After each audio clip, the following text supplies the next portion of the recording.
Welcome back to Girl on the Gov, the podcast, where we're shooting the shit with elected officials and candidates running for office to get to know the person beyond the politics. Because politicians needed a rebrand. You guys, we're back, and Maddie's recording in what I presume is her kitchen, if I recall anything from the outline of this apartment of hers, which is stunning, gorgeous, beautiful. Go take a look at all of our beautiful vids and pics. And there's a poster behind her, and it has a bear on it. A cutie little bear. If you're not watching on YouTube, what are you doing? Where are you at? Where are you then?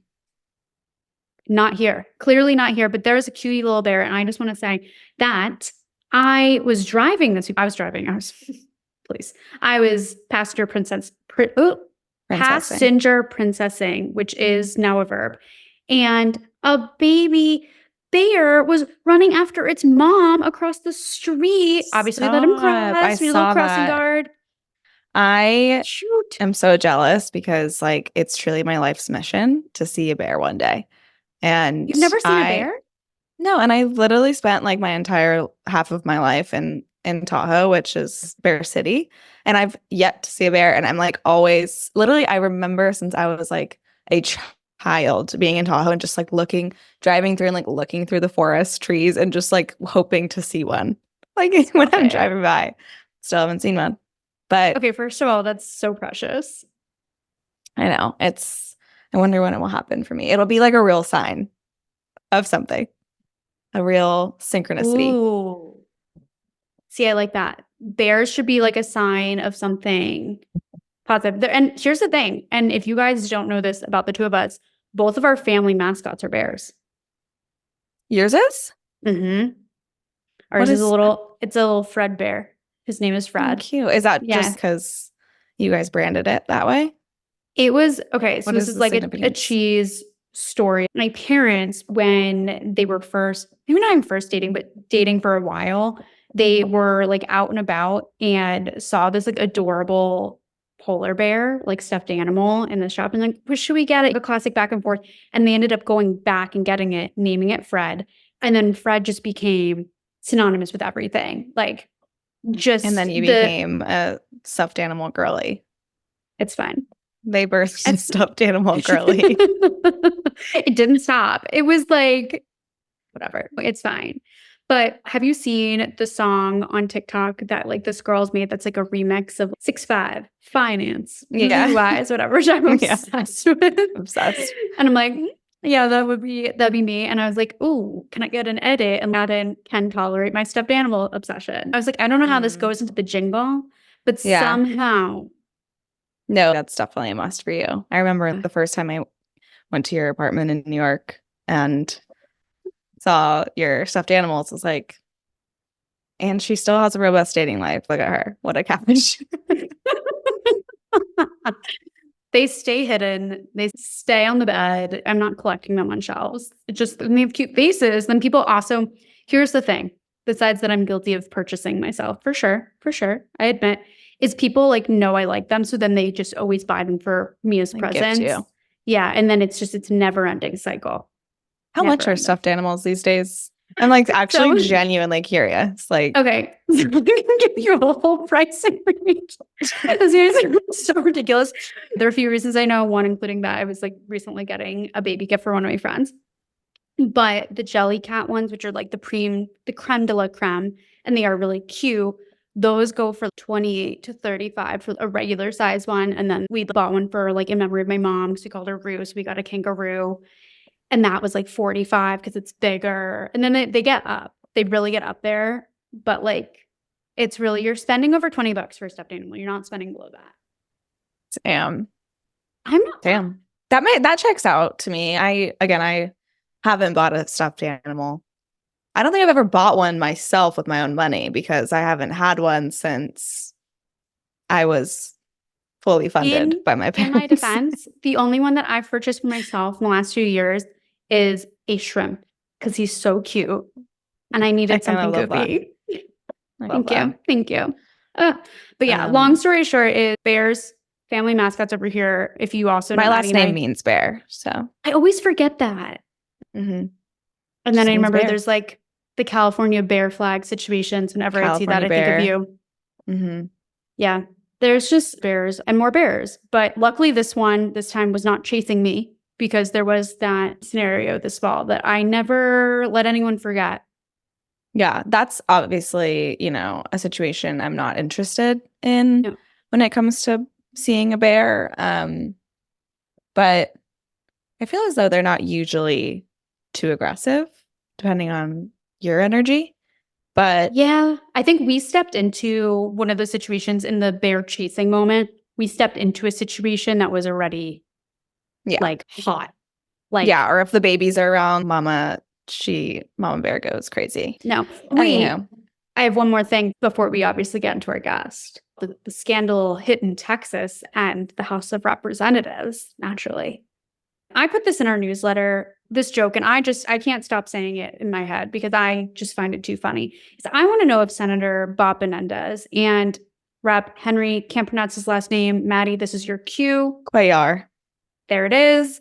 If they're going to be sharing a cell in jail, because the two of them they might as well get like matching corruption tattoos and have themselves like a little double date with the wives at this point. Yeah. No, when I think of Representative Henry Cuellar, I think about 2021, and I think about his being pro-life and anti-choice. And I think of when Roe got overturned. And then I think of when Nancy Pelosi still proceeded to endorse him over an incredible pro-choice young woman candidate of color. And I'll never forget it. And now here we are, just having to deal with this corruption from him, lose a seat. Mm-hmm. And this could have been avoided, Nance. Come on. Jesus Christ. Literally, it could have been avoided because he's still running for re-election. And the Democratic primary has passed in Texas. So the primary that's going to happen, determine who he's going to run against, the Republicans, like that's still up in there. Fine. But it's too late. As far as I know, I wouldn't Bible pledge on me on this one. But for him, even if he dropped, would they be able to replace a candidate? I'm not even sure. Would become write-in? It's like a write-in, yeah. Yeah. Which is really, really difficult to win a write-in election without incumbent name recognition. Yeah. So, yeah. Yeah. Pissed. So it's basically annoyed. Here are your options. Corrupt as all get out, Democrat, or I don't know anything about either of the two Republican candidates running against each other, but probably Looney Tunes. Not hopeful. McGee. Not great. Yeah, so, not hopeful. Mm-mm. Yeah. Mm-hmm. Yeah. Let's get into some inspiring, exciting things that are happening in the political space, and exciting and inspiring people. Our guest today is one of them. Amen. Literally, we're turning over a new leaf, a leaf for positivity. Where am I going with this? This is too cheesy for my own. A leaf of positivity. Who is she? We don't know her, clearly. Yeah, we're just having a mentee be over here. But our guest for today is Ryan Busse, who is running to be the next governor of Montana. We talk about the Montana Boyz a little bit. I think that's important to note here. And if you haven't seen like the vibe of the Montana Boyz, head over to TikTok, get that burst. Maybe go look at Hannah Burner's little interview moments, little man on the street interviews. Have yourself a time. It is top-notch entertainment, but not more so than this podcast episode, which I know you guys are like, shut up, get into it already. So without further ado, here is Ryan. All right. We are literally with one of the Montana Boyz, not to be confused with, of course, one of the Montana Boyz on TikTok making all of those silly dances. We have a candidate here for governor. Can you tell us a little bit about your campaign, what's inspired you to run, and sort of like what's going on with the race at this point as of like April 2024? Yeah. Hey, thanks for having me on. Yeah. My name is Ryan Busse. I'm running for governor, and we have an awesome campaign going on. There's so many important topics, issues. This is kind of the front line of saving democracy out here. I know that sounds like a big sort of ethereal idea, but If you care about women's healthcare rights, like this is the front line right here. If you care about clean and healthy environment, climate, like this is the front line. If you care about voting rights, like we had a bill proposed, a lot of your viewers, listeners, they'll love to know or not. We had a bill proposed that actually passed that made it illegal for college students to register to vote in a college dorm. That this governor signed it. We're running against him, obviously. So little did you know that the most dangerous thing you could do in a college was register to vote. But apparently that's what this guy thinks. That's some of the stuff that's going on. It's pretty wild. Yeah, literally that's crazy. Like seems thinking to be back what we're up to against across the country. yeah, but even too, I'm just like thinking about like your point of like most dangerous thing to do in a college campus. It's like, I don't know, I could just like point to like all of the school shootings that we've seen. Just, putting that out there, like some of the other things that could be more dangerous, hazing, all the, like the long list, dare we say. But I don't think registering to vote would make that. By the way, it looks like this now, like all this stuff behind me. I'm in a truck pulled over alongside the road. It's snowing in Montana right now. So I'm doing this podcast with you guys from the truck on the road. I love that. Shows you campaign on the road. So that's perfect. That's right. Campaign I'm life. not driving while I'm doing this. Like it's totally No, safe. never. Not in a snowstorm, especially. no, Of course oh my not. God. Correct. As far as you know, that's correct. Yeah. Why is it still snowing in Montana? What's going on? Is that normal? Well, so if you guys look at a map, we're like way high north. Like it snows up here a lot. Yeah. All right. Okay. We're almost to Canada. Right. It's not atypical to have late snowstorms. Like I was just outside of Bozeman, Big Sky ski resort. A lot of people know about that. Snowed 14 inches up there last night. Dang. Oh my God. Okay. I'm a Lake Tahoe dweller and skier, and we don't always get all that snow. So I'm jealous, honestly. We're in our spring skiing era. But curious to hear a little bit more about this race, like the lay of the land. What are the stakes? We talked about that a little bit, but who are we running against? Like, can you give us kind of like just all of those details? You bet. Guy I'm running against, he's the sitting governor. He's a Republican sitting governor. His name's Greg Gianforte. And some people may remember he's the guy that body slammed a reporter when he was running for the U.S. House. He got in an argument with a reporter from The Guardian named Ben Jacobs, and he body slammed him, beat the hell out of him while I was asking him questions about healthcare. The guy is really dangerous. He's now governor. He won in 2020 in kind of a reflexive Republican year, right? For those, we all try to forget 2020. It's kind of an ugly year, but there was lots of things going on, and he's a billionaire, and he was here at the right time and ran with his money and kind of bought the seat. But he's a really radical guy. He believes the earth is only 6,000 years old. He believes in restricting women's healthcare rights and right to abortion. He signed 5 bills, promises to sign more. He believes, like we talked about, limiting voting rights, especially for kids and for our native population. We have 7 Indian reservations here in the state, and he believes in limiting those. So kind of all of the frontline issues of saving democracy and the things that people really care about, he's really, really bad on. It's hard to beat an incumbent. For those who don't know, most times, it's 15-20% of the time an incumbent gets beat. So, but this is not an average incumbent. We're running really an awesome race. We have such a kick-ass campaign team. Like our social media, our Instagram, Twitter, sorry, I refuse to call it X, but our Instagram, Twitter, that kind of stuff. Same. Like our digital director, her name is Bryn Merkley. She's kick-ass. We do some really fun video content. So all you guys should follow. We're trying to be, we really only have 2 rules on the campaign, and that's have fun and win. And we're doing both of them. Amen to that. That is the way to do it. And so I'm curious what some of those conversations have looked like on the road and with voters. What's a conversation that was on the fun end, and what was one that made you sort of want to pull your hair out? Boy, there's been a lot of conversations that have given me a lot of heart. Young people, we've had college kids come into our campaign events since the very beginning. We launched September 14th, and they've given me friendship bracelets. They've been coming to our events. They've volunteered for our events. It's really cool. And that doesn't usually happen. I know the sort of the mindset for most political pros is, don't focus on, working with young people because they'll never vote anyway. I just don't believe that. I think it's important that a candidate shows up and speaks to young people on the things that they care about in a way that they know we're serious about it, and I am. Our campaign is. So that all of those conversations have been really heartening. There still is some reflexive partisanship. In other words, just like, don't care, always voted Republican, hate Democrats. Like, Right. I don't have a lot of hair to pull out, but that stuff does make me pull my hair out, except for we're now facing such really dire threats to things that people really care about, that Republicans here in the state are questioning that too. They're mad about national politics, but the sort of stuff that's going on in the state has them really, really distressed, same as college kids. And they're ready for a change. And so even though I get frustrated, there's good stuff happening there. Yeah.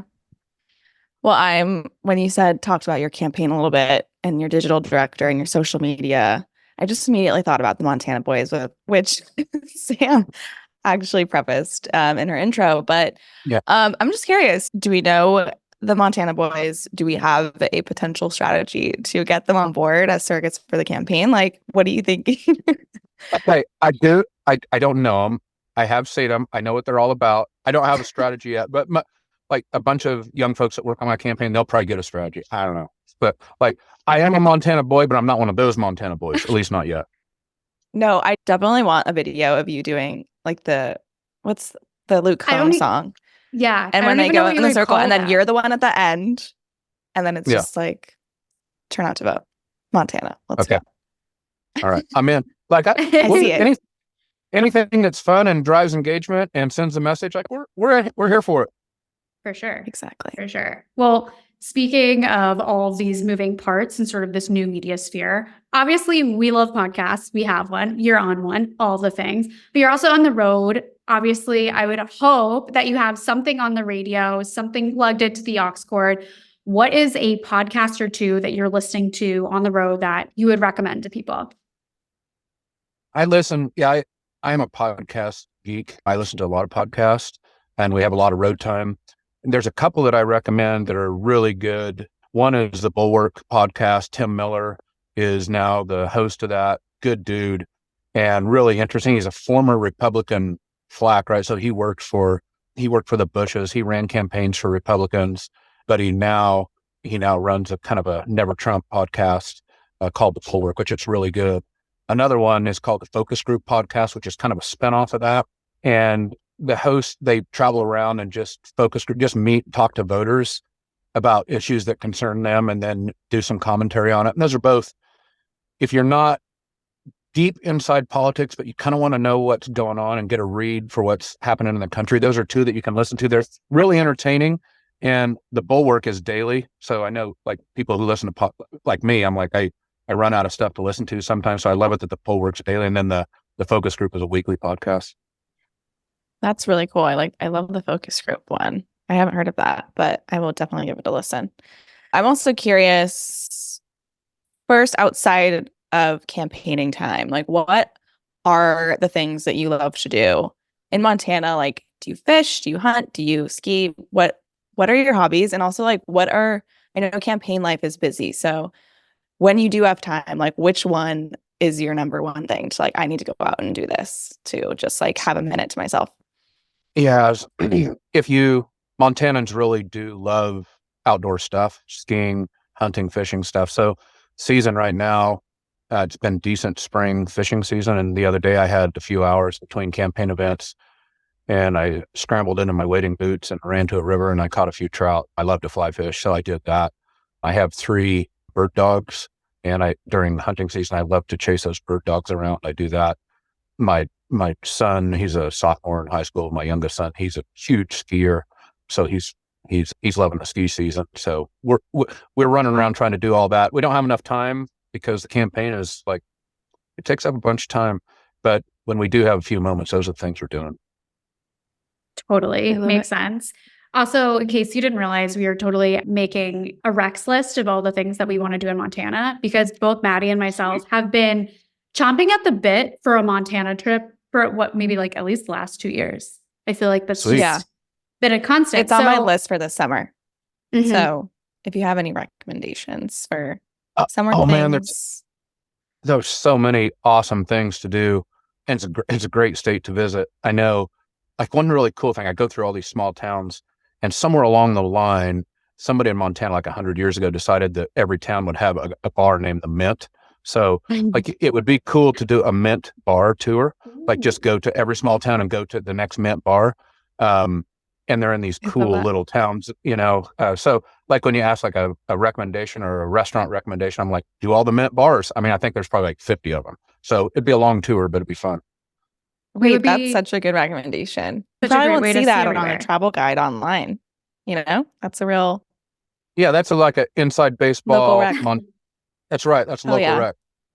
Hell yeah. Well, speaking though of restaurants and maybe like a place to get a sweet treat in Montana, what's the spot to go? What's like your go-to? Man, there's some good food. We were in Bozeman last night. It's a really good restaurant there called Blackbird. Kick-ass little place. Super good food. And then if you're up in the northwest part of the state around Glacier National Park, that's where I live. It's about 5 hours north of here. Awesome ice cream joint called Sweet Peaks. So go to Blackbird in Bozeman and Sweet Peaks up in Whitefish, Kalispell. Those are the 2 recs I got for you. I'm getting so excited. Well, to turn a little bit back to politics right now, I'm curious if you have another favorite like political scandal or blooper that's just happened that just made you go, what the hell? Like, what simulation are we living in? Like Mike Pence with the fly on his head, like those types of moments. Okay, that's super funny. I want to tell you, this governor, this isn't a new scandal, but it's something that drives me every day. He's got a gay son, and he funds religious gay conversion therapy. I mean, I remember that all the time, and I think about what it must be, like what kind of person looks their kid in the eye and says, "You're not real, and I'm going to try to convert you into something else." And that's a scandal I don't let loose of, because I think it's telling about who he is, and so that drives me every day. Truly, I mean, how could it not? I can't remember what bill it was, but one of the anti-LGBT bills that was up in the air this fall. I remember that the Sun wrote an op-ed in opposition to whatever that bill was. And it was like when I first found out that like the connection there, I was like, this is crazy.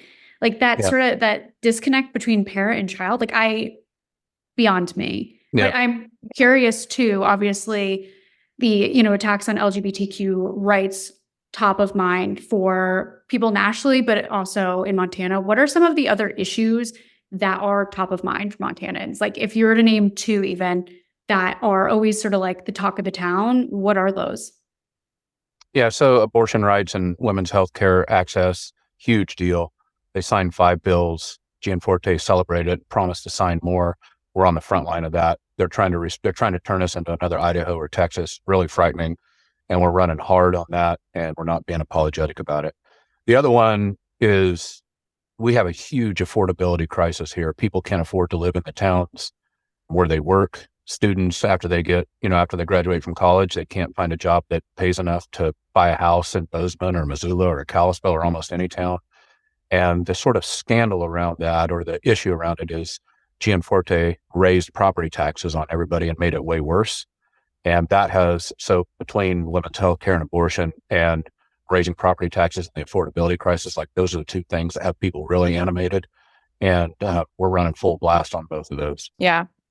What is one of the proudest moments of this campaign for you? Like, whether it's a moment or just something that like every day, like talking to people or knocking doors, like just you get to tell people, like what is the biggest thing that you're proud of or excited to scream from the rooftops about your campaign? I guess I'm really proud of all these people. We had an event last night, and I had a bunch of people come up to me pretty emotional afterwards. We have really fun, raucous, like they're fun events to go to. And I have people come up to me afterwards. Sometimes they're young folks, sometimes they're old folks, sometimes they're in between. But several of them last night came up with tears in their eyes, giving me hugs, saying like, I've never been involved in a campaign, but I'm going to fight for you. I'll do whatever I have to. I'll knock doors, whatever. So I have lots of those. Those are really heartening. And the other one I'll say is, I'd say the proudest thing about our campaign now is our campaign team. It's 7 or 8 of us, lean and mean and doing super cool stuff. Lots of young folks. We've got, 3 really kick-ass women on the campaign. Our digital director, our finance director, our deputy campaign director. Like, and they all wanted to work on the campaign. They came to us, and it's the sort of campaign you dream of working on. There's no drama. We don't scream at each other. We have fun. We have each other's backs. We're traveling around the state together, sometimes out of the state. It's pretty fun stuff. Totally. So it's no like crazy West Wing situation. It's good vibes all around. Which leads me to another question, which is there a show that you watch that you absolutely, you're like, I'm going to binge this tonight. This is happening. If so, what is that show? So I really need help from everybody. By the time, I hope in the show notes or whatever, you guys, I really need help with a new show. I feel like I'm stuck. You too, like honestly. I feel like all of the good TV has happened, and where is the new good TV? Like I can't find it. So like my kids and I, both my kids, they're big like Breaking Bad fans and Mad Men fans. And so sometimes I'll just go back and watch the stuff I've already seen 3 times. Like, oh, that's a good episode of Breaking Bad. I'll watch that. But I'm tired of that. I need a new show. So you guys need to tell me what the cool new stuff is. I mean, Honestly, I'm having the same exact problem right now. So Yeah. I think we're in a bit of a lull. Hopefully something pops up soon. But you know what? It probably was the fact that we had all of the strikes last summer. So all of the new stuff that maybe we'd be interested in is behind. But I am also having the same problem. I'm re-binging old episodes of NCIS. So if that tells Sex you and the City is now on Netflix, and I've been rewatching it for like the 11th time. So that's where I'm at right now. for rough waters. I have not sunk to the depth of watching NCIS yet, so you're lower than me. But so somebody get me a show stat, or I'm going to be watching NCIS pretty quick. Damn. Yeah, Sam has some niche TV shows that she watches and becomes obsessed with just out of nowhere, and it doesn't even align with her personality. It's interesting. She just falls What can I say? deep in. Classic. Well, to wrap up, what are some takeaways that you want kind of voters to know about your campaign as we depart? And then also, like, where can people find you and follow those accounts and get involved or just stay in touch? Yeah. So I want people to know, I guess I feel really heartened that this campaign has caught fire like it has, and that we can change Western politics, Western Democratic politics for sure. If we win this thing, we beat an incumbent. If you look at the map, right, you got North Dakota, South Dakota, Wyoming, Idaho, all the states that surround Montana. They're kind of a mess right now. Not kind of a mess, like they're really a mess politically. You got women being criminalized in Idaho and crazy stuff going on there, and same in Wyoming and same in the Dakotas. And a lot of these women, for instance, on healthcare, they're coming to Montana because it's the last state left for them to get women's healthcare. And then you have all this other stuff happening. And the fact that our campaign has caught fire and we're going to beat the Republican incumbent governor, that's going to shake the country. It's something really, really cool to be a part of. And we're breaking rules. We're doing it with cool social media. We're doing it in ways that other candidates and campaigns haven't done. It's super fun. And so if you want to follow us, you can, our website's Busse, Busse, for Montana.com.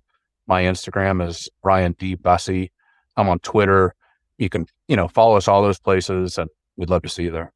And honestly, the Montana Boyz could very well be very conservative, but if they're not, if anyone knows them, point them your direction. You can get that video going. Send them to this Montana boy right here. Right. Yeah. There you go. Well, thank you so much. This was awesome. All right. You guys take care.